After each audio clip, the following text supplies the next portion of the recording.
Tech should be groundbreaking and promote innovation. Traditional payment systems are heavily layered, disconnected, and perceived as a cost center to the business. Modern businesses need flexible payment systems that can help them adapt to change, grow, and scale fast. I recently came across a company with tech that approaches payments through a radical new lens. Checkout.com. Checkout.com is a leading digital global payment solutions provider for brands like Shein, Grab, Sony Electronics, Wise, and Henkel. Discover how Checkout.com can help your business thrive at Checkout.com/tech. That's Checkout.com/tech. This is Internet Marketing.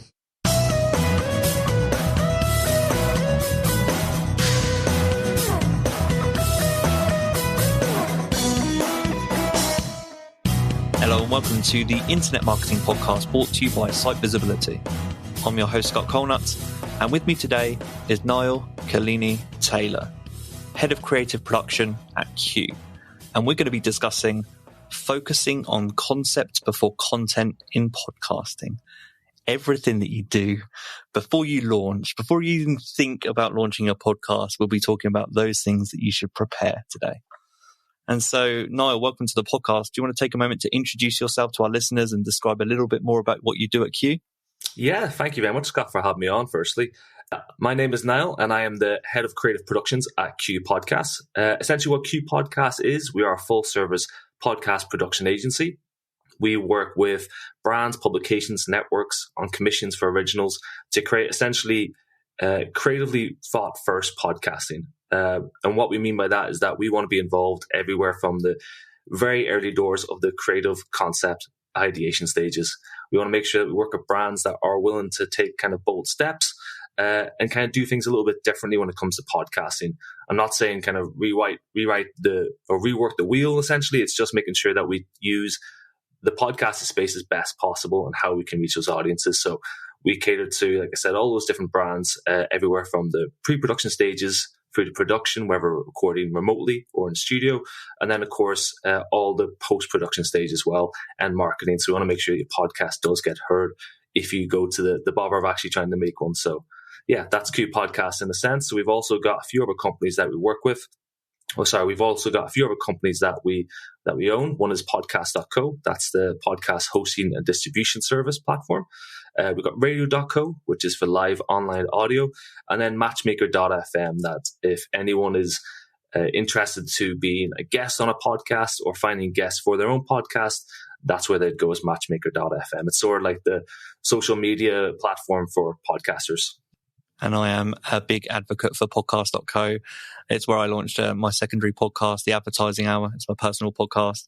And matchmaker.fm, where I'm a founding member, and I really enjoy being a part of that too. So excellent. So not an unbiased approach to both of us here. Well, I'm not involved in radio, in radio.fm either. Or Radio Co, is it? Radio.co, yeah. So once you start up that online midnight hour radio station, Scott, you can get in touch with us. We'll look after you. Yeah, thanks.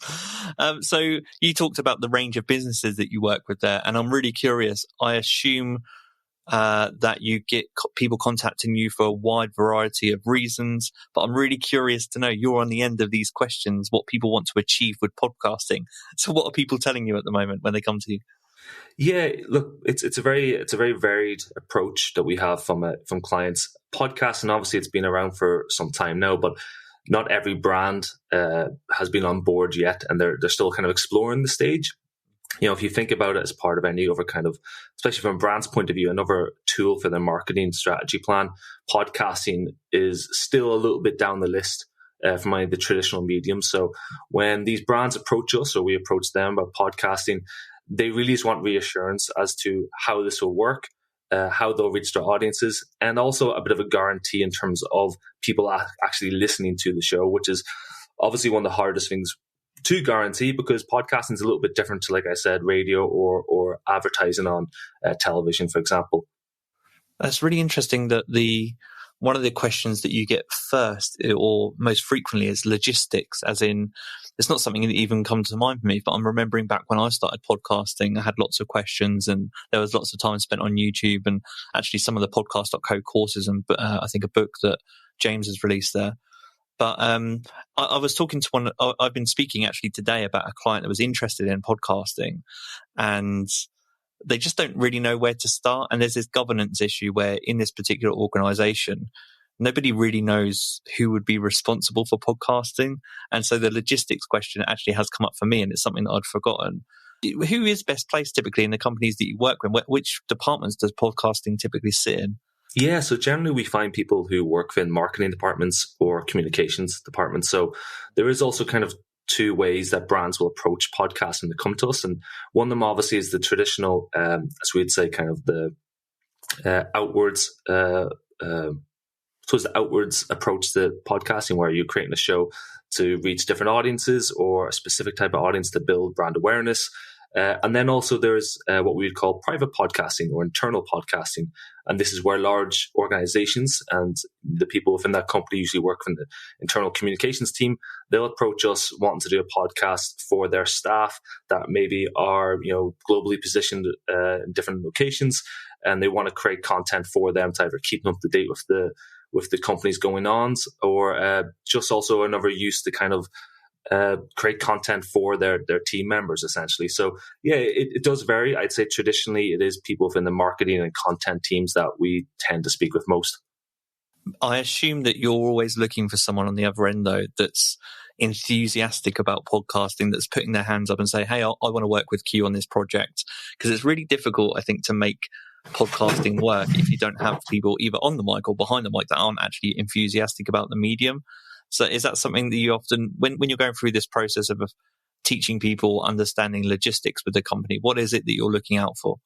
Yeah, definitely. I mean, like I said, I do calls kind of day in, day out with different brands. And often sometimes you'll be speaking to people that they've already decided upon an idea, or they have, as you mentioned, someone who loves podcasts and has done it maybe at a previously company, or they might do it themselves in their own kind of as a pastime. And to convert them, it's very simple because you can share ideas that gets them excited and they know how it will work. But then when you speak to people who, for example, have never done a podcast or might not traditionally listen to them day to day, and they might be very skeptical about how the logistics work, what my job is to do on that call is to get them excited. So I try my best to share, creative ideas that they can use to kind of stand out from the crowd, or how podcasting can be, like I said, a separate tool for them to reach new audiences or to speak to their audience directly. So really, for me, it's just trying to get them excited as much as possible about the type of work they can create. I think a lot of people who don't understand the medium see it very black and white in terms of, it's that thing that, you create a show and you do an interview and it's 60 minutes long and you release it and that's it. And that, you talk about your brand for, 40 of those minutes and then you interview the guest for 20. And I think that's sometimes they can't get their head around how it can be done differently, or even how a brand can position itself with an idea instead of its own kind of brand image. So, for example, creating a piece of work where it might not, the podcast might not focus solely on the business and their business goals and their messaging. But if the content is successful and works right and garners an audience and you're associated with that, then that has extremely positive results for the brand. It's very much similar how you'd see, the likes of brands sponsoring YouTube channels or even nowadays like TikTok artists. You want brand association with positive work and content.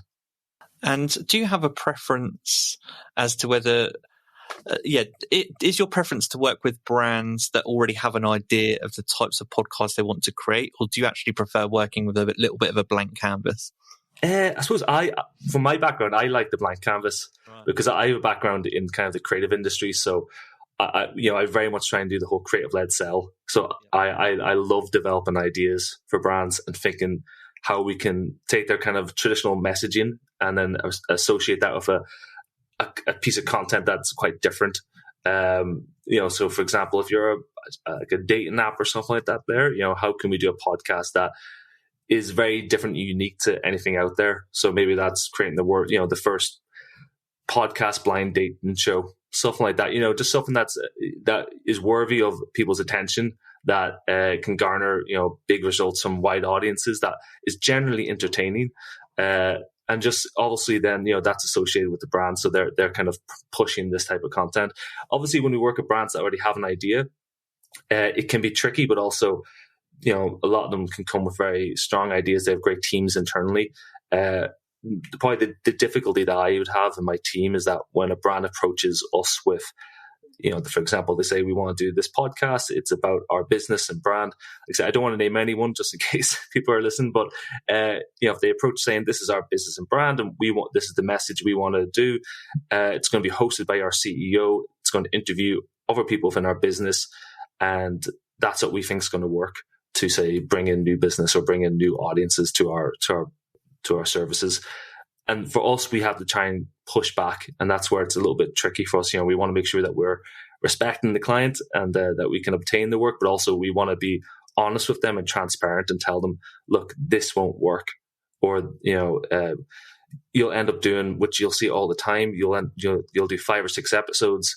You won't get the results you wanted, and then you'll give up and move on. And it's almost a bit of a waste of time and a waste of money at the end of the day. Instead, where you could strip something back and let us kind of take charge in terms of that creative ideation stage, work with your team as well to make sure you're getting the best possible content from this podcast series.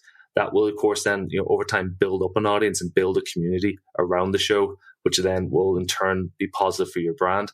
So, I think that's, it's tricky on both sides. Like I said, the blank canvas, great. It's exciting. The tough part is to, just convince them that they want the podcast in the end because they've never done before. Obviously, a brand comes in with an idea, great. They're already kind of halfway there to sign off a production, which is brilliant. But we got to maybe just make sure that they're doing it for the right reasons and they're not just doing it for the sake of it, because podcasting is quite the buzzy word now.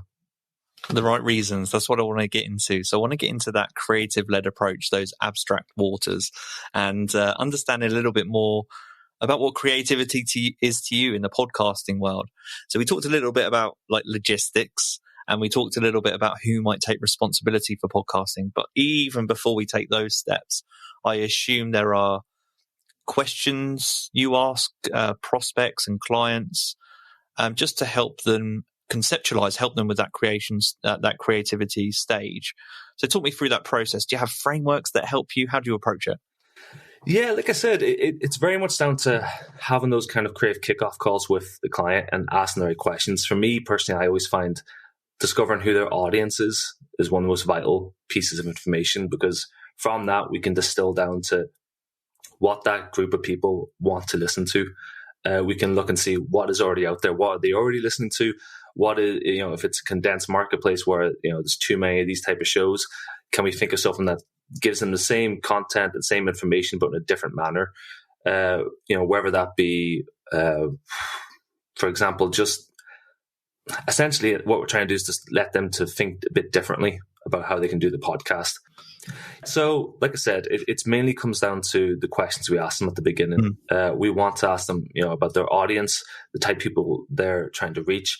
Ask them, what's mainly important too is why are they trying to reach this audience? What is the message they want to get across? With podcasting, for me, I think it's an amazing brand awareness tool. It's an amazing way to build a community of people around your brand or your brand's voice and have them, give trust in that. With podcasting, you have this amount of time, whether it be 30, 20, 40, 50, 60 minutes to have your brand's voice represented. And that's very unique. You don't usually get that in any kind of marketing, whether, like I said, be traditional advertising on television or on a radio show. You don't have that a lot amount of time. So making sure that the person who is hosting your show and the concept and the creative that they're presenting is in tune with your brand's voice. So the way we would look at that is, like I said, we ask those questions at the beginning. We have a fantastic team of producers and creatives who will spend time researching in that area. For example, what is currently out there, what shows are successful, and what's mainly the main point is what's missing, what's that gap. Podcasting has become very popular, so obviously there's a lot of shows, there's a lot of formats and types of shows that are very similar, and they're offering the same type of information. I mean, you only have to look to, I don't know if if you're a fan of American comedy, there's the kind of the LA comedy scene. And for example, every podcaster out there, or every comedian, just does the same kind of churn of podcast shows every week, week in, week out. So you end up just hearing the same stories, the same bits, and it becomes this very just plain and boring after a while because you're not excited to hear anything new, So we want to make sure we're not just replicating what's already out there. And like I said, that's when we always look to different forms as well. So when it comes to the type of shows, there's with audio, you can do amazing things. It's one of those spaces that you have a lot of creative freedom, whether that's through immersive audio, whether it's through the use of kind of creating different worlds through sound design and space. And of course, then being able to create these beautifully narrative-led shows with primarily smaller budgets than compared to, say, a large documentary series. During the pandemic, we all realized how not easy, but how transferable going online was, especially from the podcasting world. We were able to do interviews with people based in America, India, Australia, very, very quickly and very, very easily. So it allowed us to, instead of having to travel to these locations, set up a microphone, do an interview and fly back. Now we could just jump on a call, and within 20 minutes, we've got this fantastic story recorded that we can then, digest or ingest into a different podcast. So yeah, sorry, I rambled quite a bit there, but to answer your question, we essentially want to make sure that we're just asking the right questions so we can get the right amount of information at the beginning. And like I said, what we tend to always do is we go off, we develop these ideas, and then we pitch them back to the client, because what we really want the client to do is to hear an idea that excites them. Because if it excites them, then they're fully invested in the project, and they give us then they have trust in us to do that job. Whereas if we just kind of ask them to, come up with an idea to ourselves, they're more and more likely to less give over that kind of power to us, or less likely to take our feedback on board. And that's where we kind of really relish with kind of wanting to make sure we push our creative first, essentially. And from Q's end, is it just you in those calls with prospects or clients, or do your entire teams get involved? And how many parties from the other side typically get involved?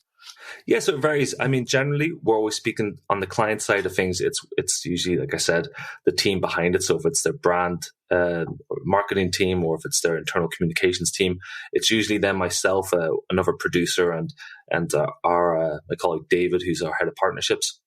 And then once the client shows interest that they'd like to take the next step forward, that's when we do what you call maybe a creative kickoff call. And that's where myself and a number of the producers would jump on a call with their team and take that brief, and then, spend an hour talking to them about, the reasons behind wanting to do a podcast and the achievements they would like to reach with this type of show.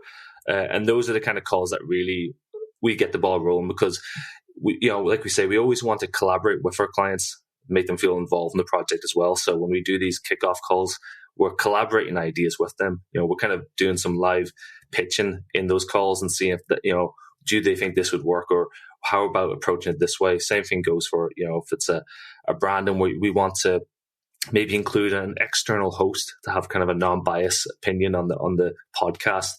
That's when we'll kind of spitball ideas around who we think would work and who we've worked with before, and their type of voice would match up really well with the brand's message, because one, they might have a massive interest in, say, finance, for example, if that's it. So those are the kind of exciting parts of the project, especially at the beginning, is when we jump on those calls and we start to kind of work with the client. And that's what we always try and do. And we always say that as well when we work with clients, is that we want to feel collaborative. We want them to feel like we're working on this together. Their ideas are just as important as our ideas, and their input's just as important as our input. So it's definitely a two-way street when it comes to the project. And remote collaboration and its impact on creativity is such a hot topic right now. I can't help but ask you, just as a head of creative production, you must have seen the articles at the moment, the reports, the studies into creativity for remote workers and remote agencies. What are your thoughts on how creativity is impacted by remote work? Have you found your workflow impacted by any of this? Do you work remotely? Do you have a preference? I do work remotely. And to be honest, I do think it's a really interesting topic of discussion, to be honest, because I find there is benefits and negatives to it, obviously. So I've worked within the kind of creative industries and different agencies for the past 6 or 7 years, or maybe more, actually, now that I think about it. But so I've been part of agencies where we used to have regular kind of creative brainstorms where we go into an office or a meeting room and we'd spend hours sticking up Post-it notes on the wall with different ideas, and could be 8 or 10 of us in there kind of talking over ideas, and we'd come out at the end sometimes with fantastic pieces of work that we'd go off and we kind of write up and adjust. And over times it would just be absolute nonsense, and we would get nowhere, and it'd be kind of almost, that was the hit or miss thing within the creative agencies. I personally always worked really well when it came to developing ideas on my own. And how I like to work is I like to develop some ideas and concepts, and then I like to share them with people to get their feedback. So for me personally, and I do work remotely, and a lot of our team work remotely, but we also go into the office. I personally like to, if I could go for a walk in the park and I'm thinking about the idea, and I'll take out my phone, I'll jot down a voice note, and then I'll go back, think over it, work on it, and then I'll share it with the team. And then together we'll jump on a quick call and we'll go over it. So in terms of working remotely, I do think there's a negative in the sense that you can't just turn around to your colleague and say, hey, what do you think about this? And that kind of ease of access of just spitballing ideas back and forth in the office.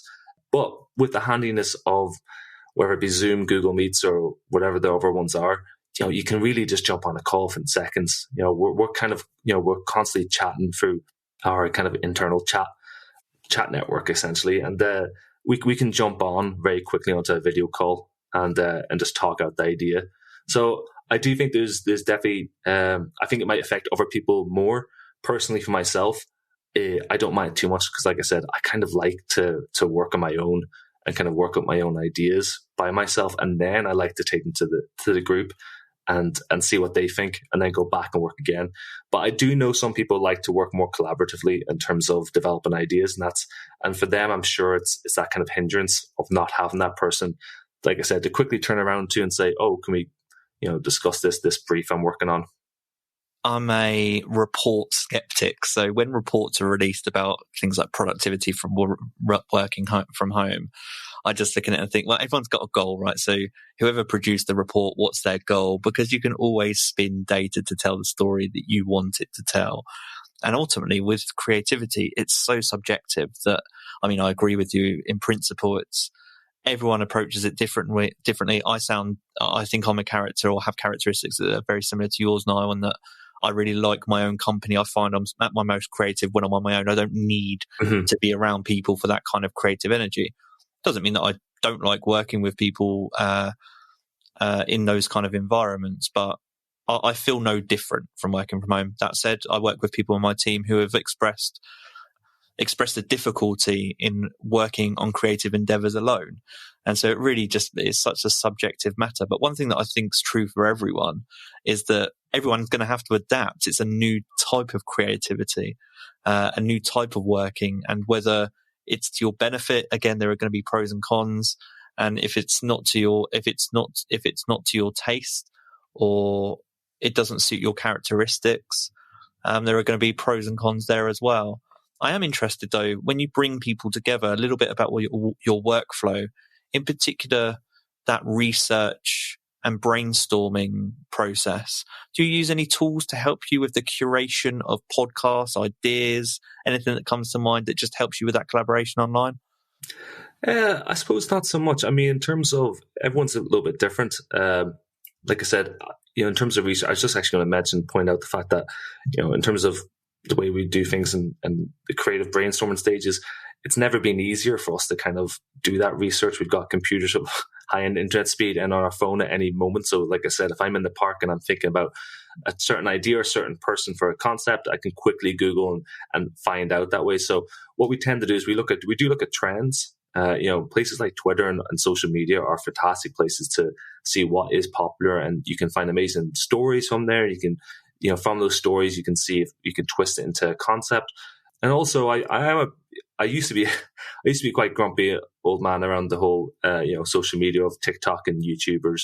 But really, if you look to them in terms of the creativity they have in terms of developing new formats and types of shows and seeing what is popular and how people can engage with content, maybe on a shorter scale, but also then some of the formats work much longer. So I think in terms of how we research and we work together, like I said, we generally do that by ourselves. We do our kind of own field work essentially, and then we come together to kind of share ideas. And we like to do that in a group where we'll especially if we're in person, we can pitch our ideas to each other. And from that point, often until you say it out loud, you hold the piece of paper in your hand and you read it out loud, it sometimes doesn't, you don't see the flaws in it. And then people can pin those out and say, well, actually, that idea might not work because A, B, and C, or that person actually maybe has done something bad in the past, so you don't want to be associated with them. So it all really just comes down to I suppose, how people kind of like to work. Like I said, people are individual and people research different ways, but we just make sure that we constantly kind of share whatever we come across, because one person's bit of information or news story can spark off an idea for someone else. And like I said, that's how we work very much in our brainstorming sessions as well. For one person, it might mean nothing, and the other person, it might spark a bit of inspiration. I'm so glad as well, as you were talking, you mentioned the LA comedy scene, because, well, firstly, I'm a comedy fan. It's worth knowing that. Yeah. And it's not really come up on the podcast too much, but I've studied podcasting for a long time and I've enjoyed comedy. And so those two things combined. And I saw, I've talked on this podcast before about podcasting going through peaks and troughs over the last 15, 20 years. And I feel like the LA comedy scene was a big contributor to this current boom that we've seen in podcasting over the last few years. However, I've also acknowledged what you said about how it's really impacted creativity and potentially just the people going on each other's podcasts and telling the same stories. It feels like it's opened up the floor to new formats, and that maybe audiences are getting bored with that kind of format, particularly in that space. I'm just really curious to know, because I've not spoken to anyone on this podcast about this.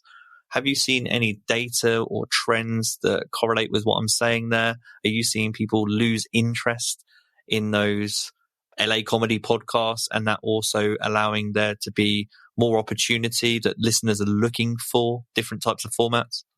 Yeah, I mean, I haven't seen anything in terms of solid data or research, right. But just being a fan like yourself of comedy and podcasts, and I do find the whole LA comedy podcast scene very interesting.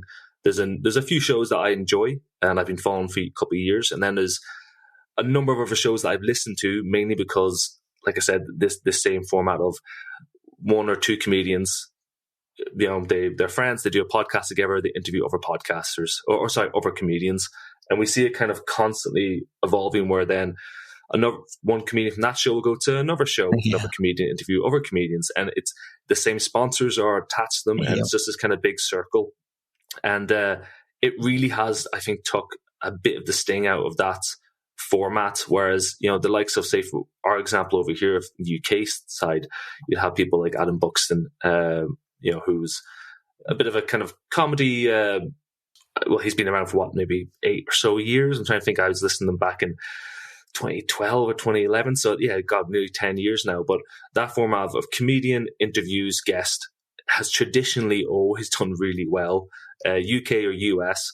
And, even if a brand is wanting to get into podcasting in a kind of a non-branded way, they would get a comedian to host their podcast, and that comedian would interview whoever it was in the industry that they're after about whatever. And that would tend to work really well. And like I said, there's some great shows. So there's a very interesting podcast called 929 that the company Fiverr do. And essentially, the podcast itself is speaking to business leaders, entrepreneurs, essentially find out how they became successful. Fiverr is a platform for people to find jobs and for entrepreneurs to kind of sell their services. And what they do is they do it in 9 minutes, 29 seconds. There's no real reason why it's 9 minutes, 29 seconds, but I think they did it because it sounds well. But also then they have a comedian host, Ishan Akbar, who's a great host, very funny comedian. And I suppose just having those two combines of, business, thought leadership, but then with a comedic twist, works well. And it's been very successful. It's done very well. I think it's still going in its kind of 4th or 5th season. And it just kind of goes to show that kind of combination of comedian plus subject matter tends to do well. But going back to what we were originally saying, I do think that trend of kind of the LA comedy scene, and it can be seen in the UK as well, where comedians do comedic podcasts with each other, is kind of getting a bit stale. And I think you have to look at other ways to kind of do these rambling interviews and kind of freestyle interviews. But then there is podcasters, for example, the one that speaks to mind is John Robbins. He's a UK comedian and he does a podcast called The Moon Underwater. And this is a podcast where he interviews a different guest each episode, but they have to describe their ideal pub. John Robbins is a big pub fan. He loves pub culture. So the guests come in and you get to hear these celebrities come in and describe their favorite kind of pubs, down to the lighting, to the drinks that are served, to the music that's played, to the carpet. So not only am I getting to learn a little bit more about the guest in a different manner, it's done in a more fun and playful way. And they use lovely bits of sound design and music to kind of help tell these, interesting interviews. And I think that's the way people have to kind of approach the kind of comedy podcast scene. I think it's like I said, with the LA scene, we can probably name a few, but it's very weirdly ancestral. I'm scared of naming LA comics and podcasts because of what's happening in that world at the moment. So, well, you probably follow the same ones I do, because if you go on Reddit, it's very interesting to follow these different shows and the different hosts that are doing different things. I can just tell, if people don't understand what we're talking about, I'm sure if they go onto a few Reddit forums about LA comedy podcasts, they'll be quickly caught up. I could easily get distracted by that today, but I won't. Yeah, we best not. We best keep it back about the business. But seeing as you're talking about it, that's I think what's standing out to me as you're talking this through, the Fiverr example there, I can't remember the comedian's name, but the UK comedian John Robbins, is that podcasting is still in its relative infancy, and so there's lots of opportunity to take these bigger concepts, industries, and break them down into creative formats. There's still so much opportunity that I see out there to make that happen. But it leads me to my next question. Again, we talked about logistics and some of the questions you ask. The big question that I kind of haven't asked is about budget.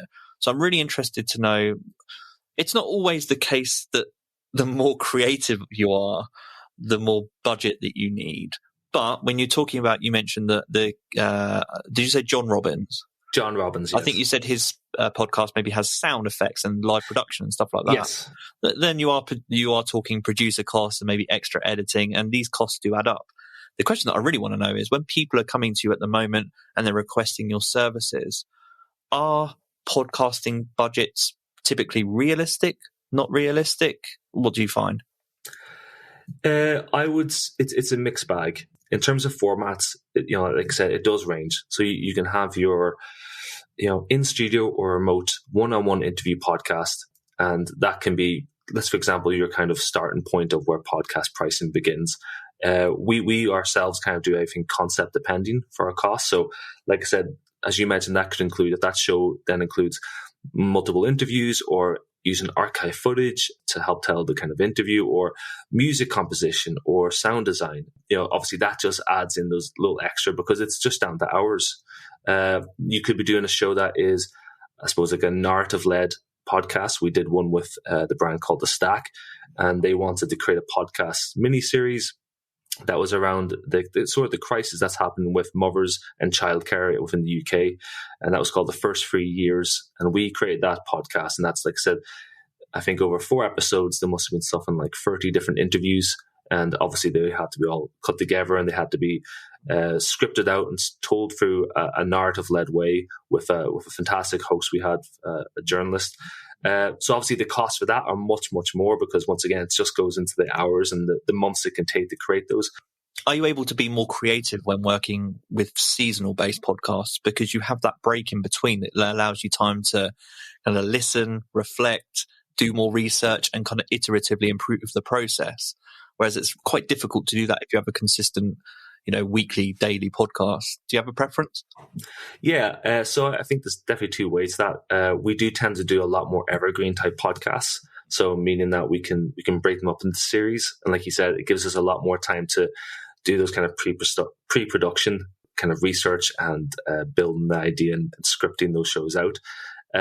I don't really have a preference, because I think every show is a little bit different. If your show is a weekly, for example, we do a podcast with a Sail GP. It's a big kind of global sailing competition. And, we need to do a show that is based on the result of each race and the upcoming races. And it's a bit more faster, it's a bit more energetic, and it's got lots of features, and we use lots of clips from the races.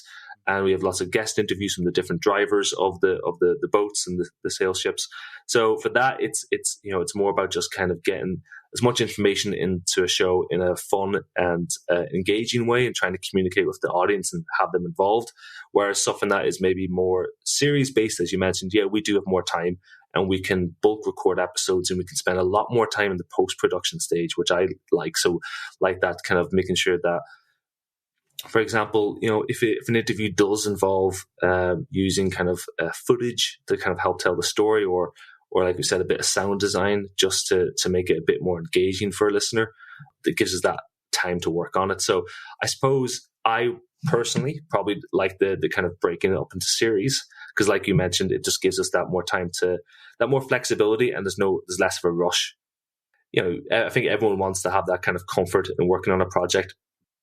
It's all down to what the show is needed. So if it's an evergreen show, that will give us more time to create it. And if it's more time consistent with the news or with a sport, then obviously you're a bit more kind of held to those dates and times.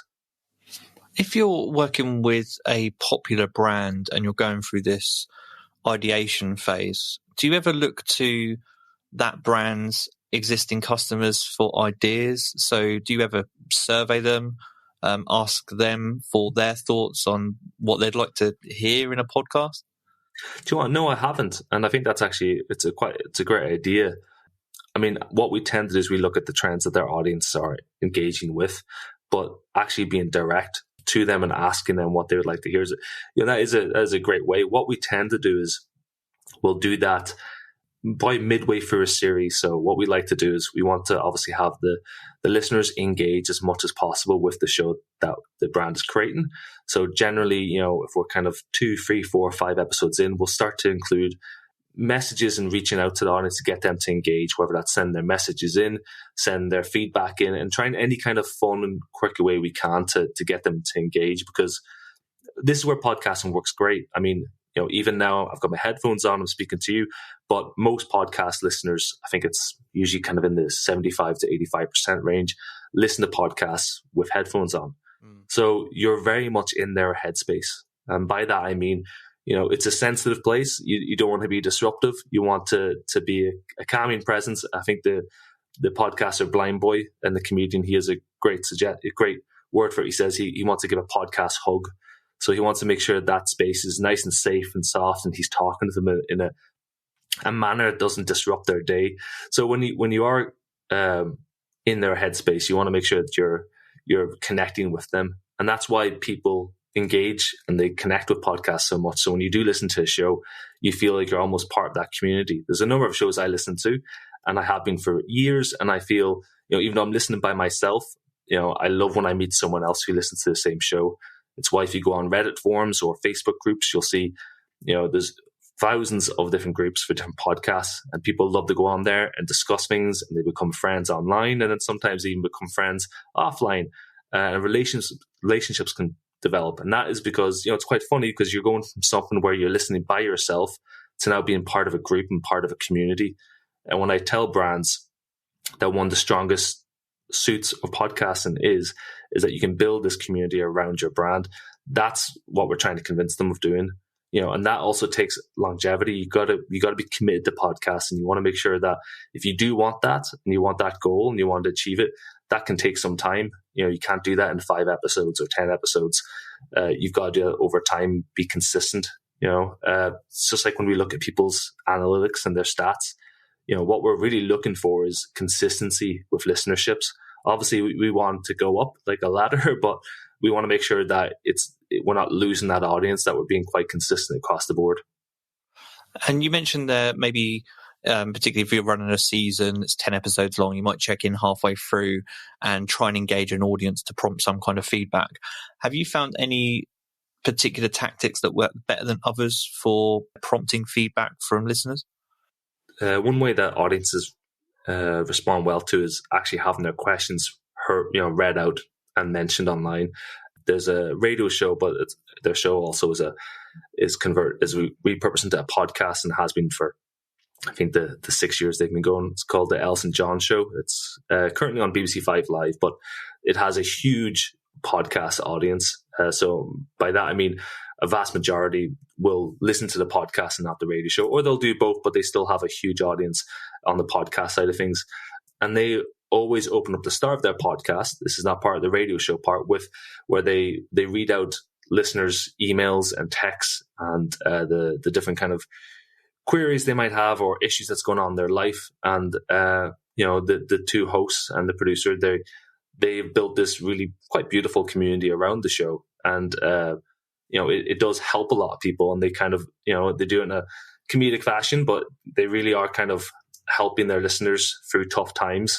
And they make sure that they respond in a positive way to their listeners. So I think, having that kind of a back and forth communication works really well. So yeah, I mean, some people might try a few different tactics in terms of competitions, whatever it may be for people to enter. But I generally think just getting people to send in their thoughts and feelings and actually respond to it on the air works really well. Personally, I've had it done myself, and I got very excited when I heard my name pop up in a podcast when I was on the bus. So, I think that's a strong suit to do it. Like I said, podcast is very ran by emotions. So if you can tap into people's emotions, whether it be happy or sad emotions, you tend to do well. And just a final question in closing for you. So you've talked through a number of different podcasts that you like and the concepts around them that help give me an understanding of different formats that can be experimented with. But in closing, are there any favorite podcasts that either you've produced at Q Podcasts or that you've just seen in the wild that really speak to this experimentation with format that you just really enjoy?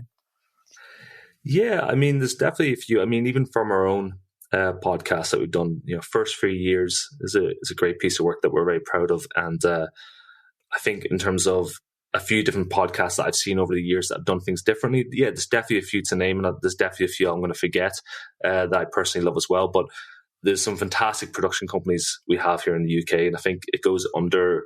I think it's underseen, to be honest, especially compared to the big ones in America like Gimlet and NPR, etc.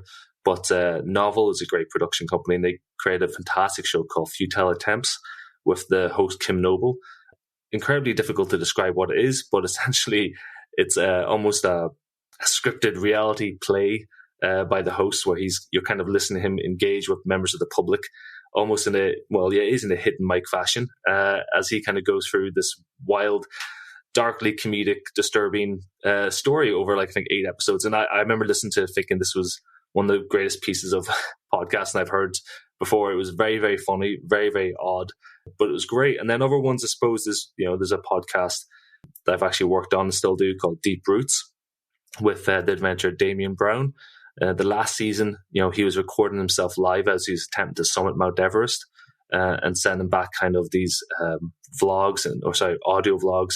And now he's actually this summer about to attempt to solo row. It's not solo, he's doing it with a friend of his, but to row from New York to Galway.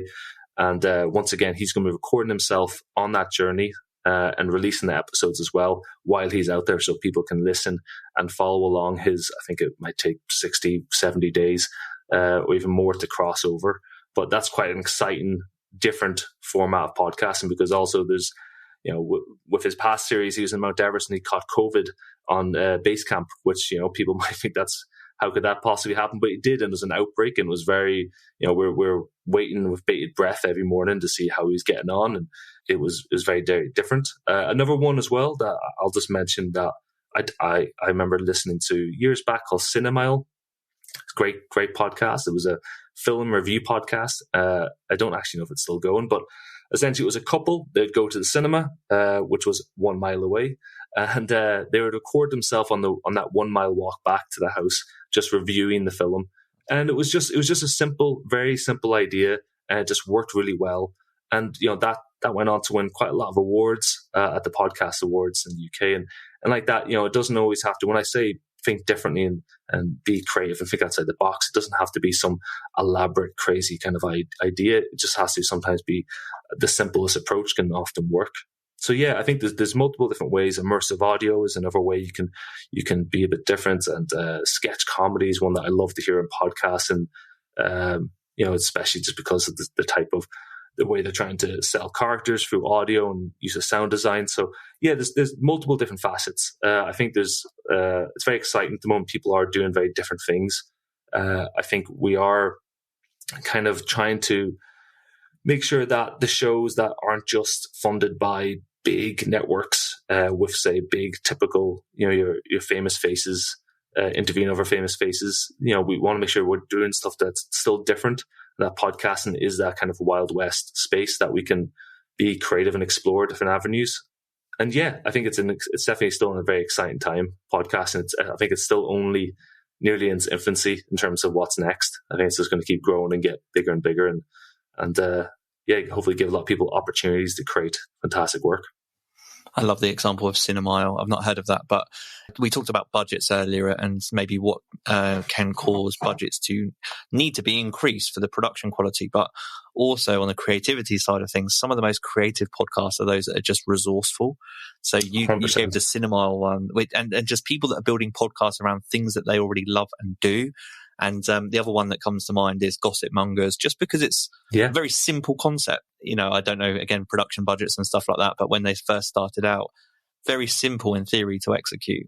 So, some of the best creative examples of podcasting can actually just tend to be the most resourceful, in my experience at least, and based on some of the things that you've been discussing here as well.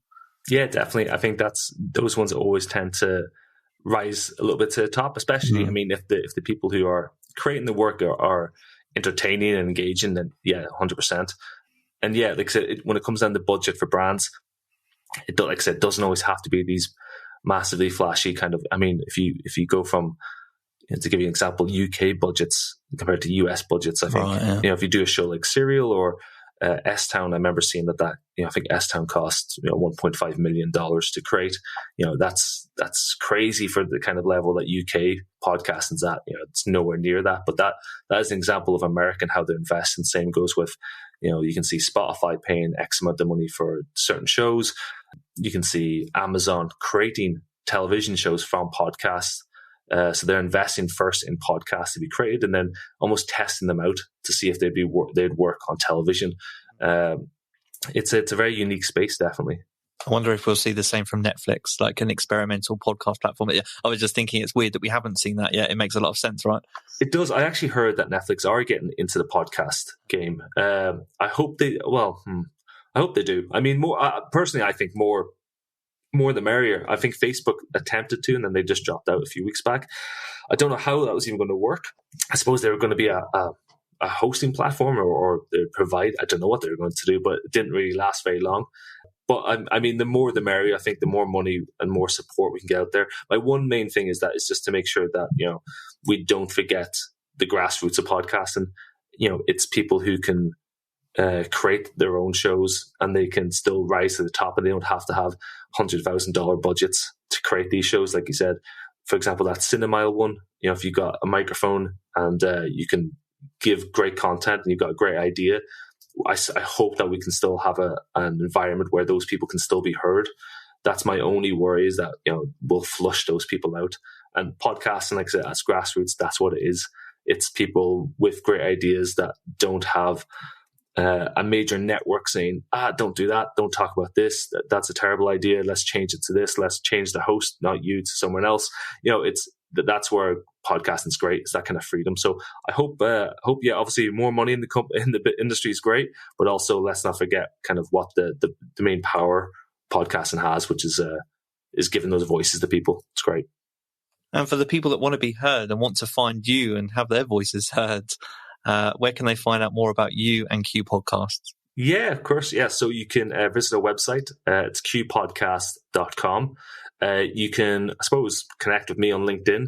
It's Niall Killeney Taylor. It's a tricky one to spell, but good luck. If you can find me, connect with me and get in touch. And same goes for any of our other platforms. So podcast.co, radio.co, and matchmaker.fm. But I would shout out on my Instagram, but it's mainly just pictures of pints and stuff like that. So I don't know if it's too interesting for businesses. Stick to LinkedIn maybe for now. I think exactly. Yeah, LinkedIn's probably my best bet. No, it's been a pleasure talking podcasting with you, and all that's left to say is take care. This has been the Internet Marketing Podcast.